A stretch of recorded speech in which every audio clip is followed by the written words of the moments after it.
Vamos então gravar um bocadinho aqui com o Manuel Afonso em Cirvozelo sobre a natureza, já com 80 e tal anos, há muito tempo a viver. Nasceu aqui, não é? Nasci aqui. Nasceu aqui. Na altura esta povoação tinha quantas pessoas? Ora, na minha geração tinha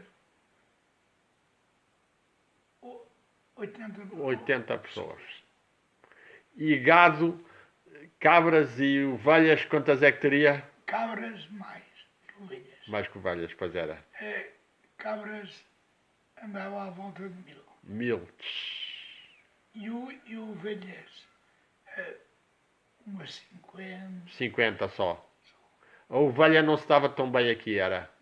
Não estava tão bem porque a ovelha é animal de pradaria. Exato. Isto é uma serra. Exato. Para andar ali a subir os montes, Claro. cansa-se, não é? Cansa-se, pois Por é. isso só se tirava lá às ovelhas uma vez. Porque o clima também era O clima era violento. Era violento, pois era. Mas as ovelhas iam com os rebanhos de cabras pelos montes acima ou não? Ou ficavam? De inverno iam. Pois. De verão não. Do dia 8 de maio. Do dia 1 de maio até ao dia 8 de setembro não iam juntas. Ficavam cá embaixo.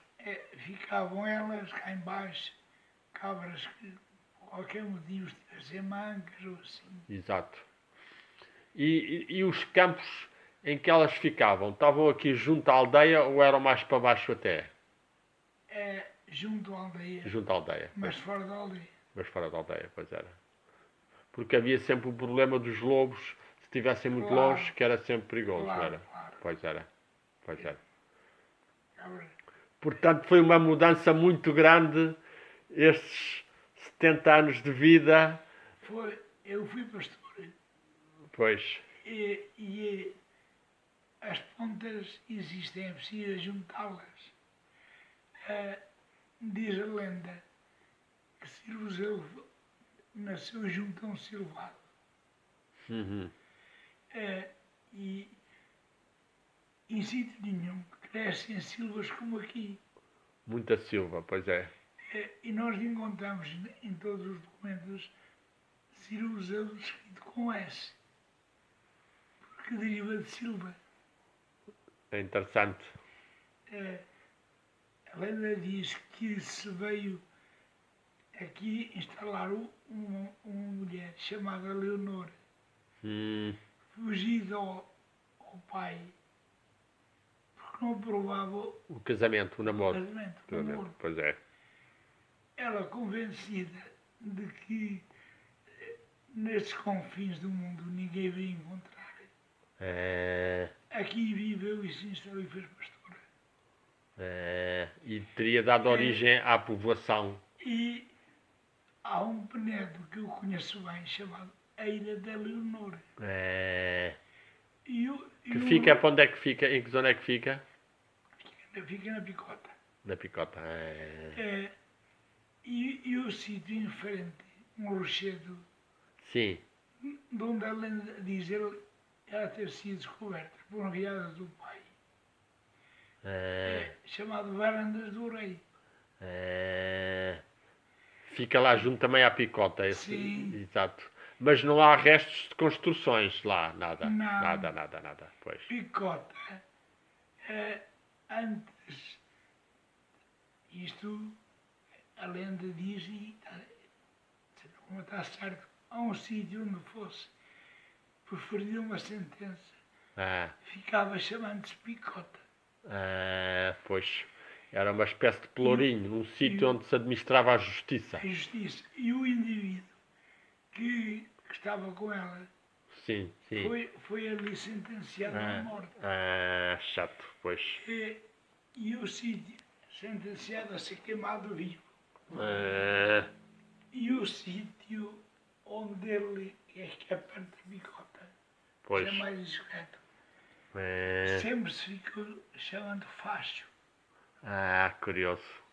converges para ali muitos nomes, muita etimologia que pode Claro. corroborar a lenda, pode confirmá-la, não é? Quem ouvir essa lenda Pois, e conhecer o significado, pois, mais parece uma lenda nascida de uma história. exatamente, exato. Não sabemos. São fatos tão imemoriais, não é? Claro. Que estão tão longe já da... Certo, o que é certo é que todos os topónimos existem. Sim. Isso é verdade. É verdade.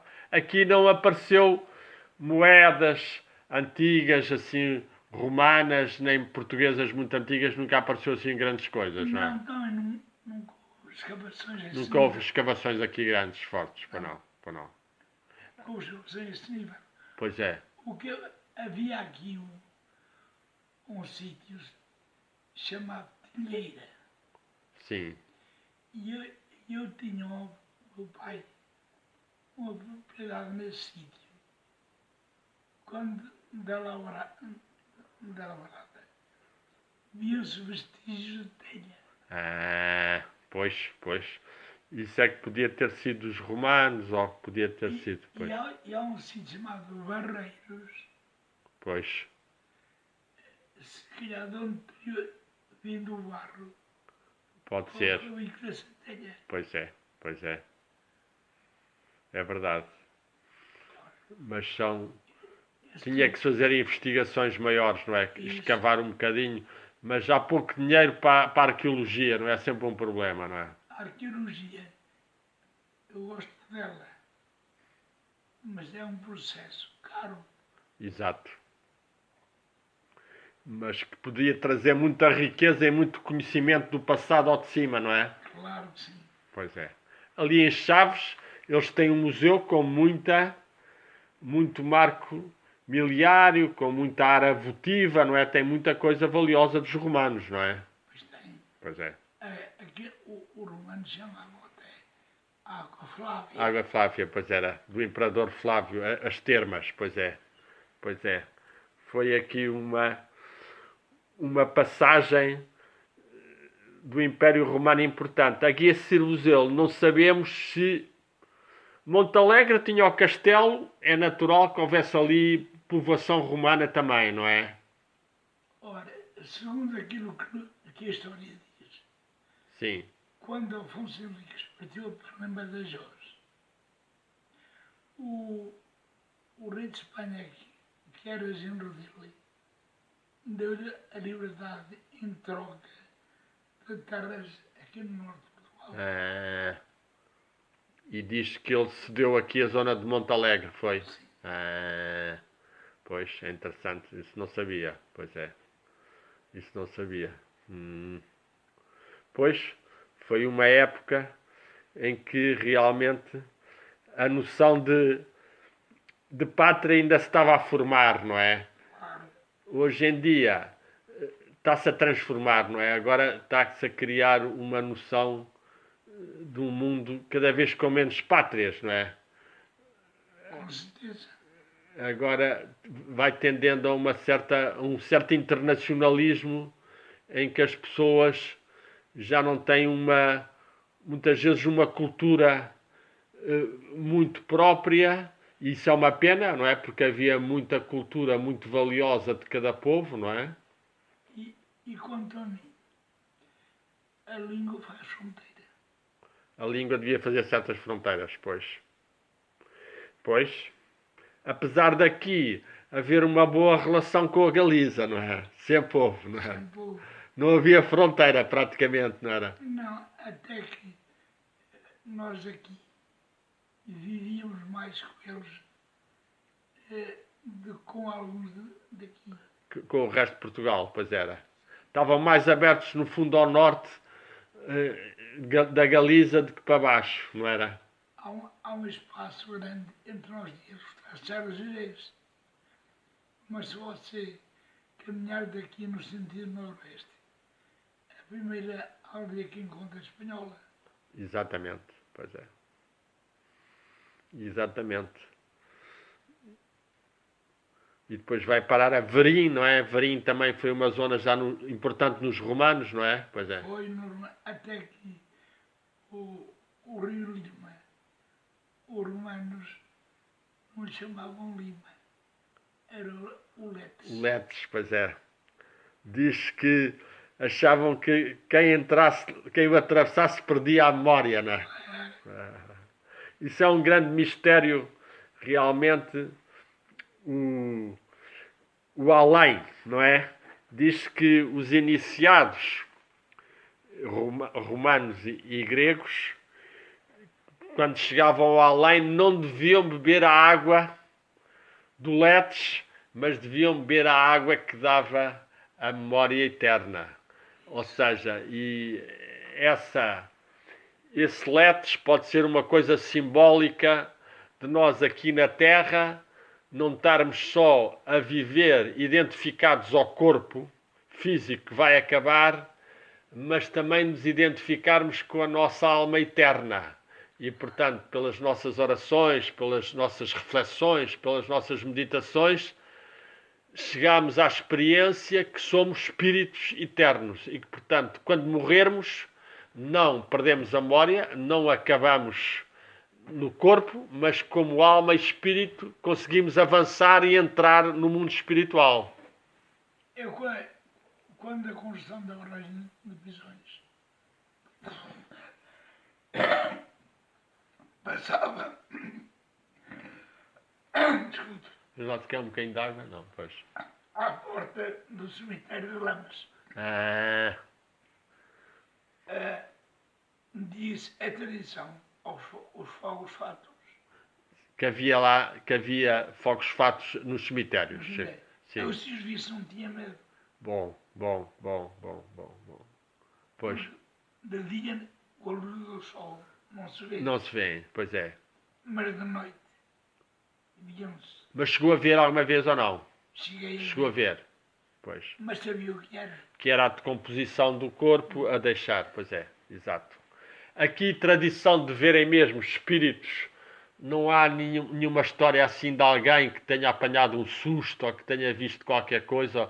Conta-se assim alguma história aqui ou não há as grandes histórias? Conto-se algumas histórias, de certeza não. De certeza nunca há, pois é. Pois é. Nunca se sabe se é ou não é. Exato. Mas a que história é que se lembra assim de alguma história mais interessante? Diz-se que no cruzamento de caminhos. Sim. Que estava sempre sujeito a influências más. Pois. Exato. E a pessoa procurava seguir outro caminho e não passar no cruzamento. Bem, mas há muitos cruzamentos que as pessoas têm que passar. Eu acho que esse princípio é mais um princípio de abrir os olhos, despertar mais a consciência, porque numa encruzilhada podem vir pessoas de vários lados e uma pessoa pode ser atacada. Portanto, se uma pessoa já sabe que a encruzilhada é um sítio perigoso, está mais atento e mais precavido, não é? É certo. E isso é que é o mais importante. É uma pessoa, no fundo, despertar mais a consciência, não é? Não estar desatento, não é? Estar firme. É bom a pessoa não ser medrosa. E não ter medo, exatamente. Se uma pessoa está bem atenta, no fundo está a abranger tudo à volta e não está com medos. Se a pessoa é medrosa, essa começa logo a sentir que vem alguém atrás dela. Pois é. Isso é, a palavra coragem significa em latim cor agere, agir do coração. Agir a partir do espírito, do coração, do nosso interior e da nossa parte divina, agir. E isso aí há coragem, não é? Claro. Pois é, sim senhora. Já gravámos aqui um bocadinho. 14 minutos. Está quase a acabar o espaço. E vamos dar aqui graças de terminar esta gravaçãozinha.